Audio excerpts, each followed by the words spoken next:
Joining us now, Stephanie Link, Chief Investment Strategist at Hightower and a CNBC contributor. It's good to see you. 16 hours after I last saw you, when you said that you didn't really like the Hastings news. You don't own Netflix, you do Disney. But now that you've had this time to think about the quarter itself and digest the Hastings news a little bit further, give me your thoughts.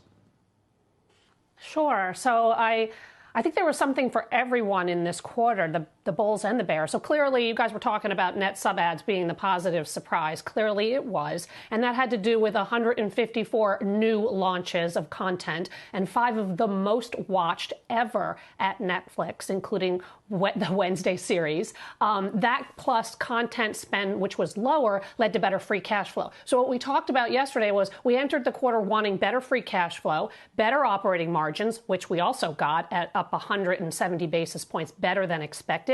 And also we wanted better revenues, which we didn't get. We got inline revenue. So plus the guidance, Scott, was kind of mixed, actually, right? Lower earnings, inline revenues, and kind of modest net ad growth. So when you add it all up after the quarter, the numbers aren't really going up that much. Only about 1 million in sub ads and a little bit better on free cash flow. So I will definitely give it that. That's the positive for sure.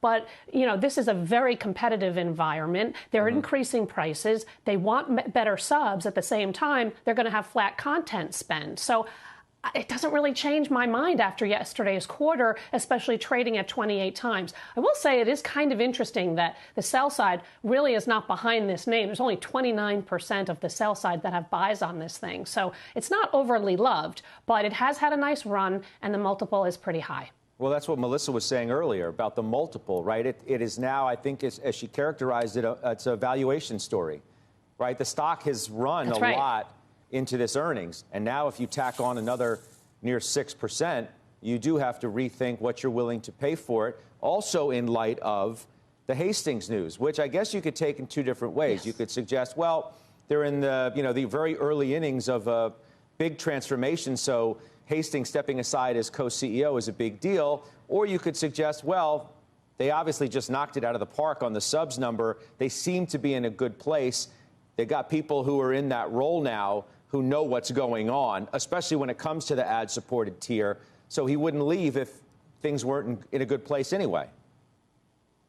Well, I think they're in a fine place, but there are so many unknowns, right? I mean, they are transitioning their model, and we have no idea how that's going to come about. And you have massive competition all over the place, right? I mean, Disney's under an enormous pressure to get their DTC right, and they will eventually. But I just think that there's just so much competition, there's so many unknowns. And to your point on valuation, so 28 times earnings, 28, 30 times earnings for total revenue growth that just fell, that just rose 1.9%. Are you paying that much in terms of a multiple for that little growth on revenues? And also, even though the net sub ads were well ahead, they were still 7.5% below last year's levels. So again, I just don't see the trajectory of growth just yet, especially at this multiple.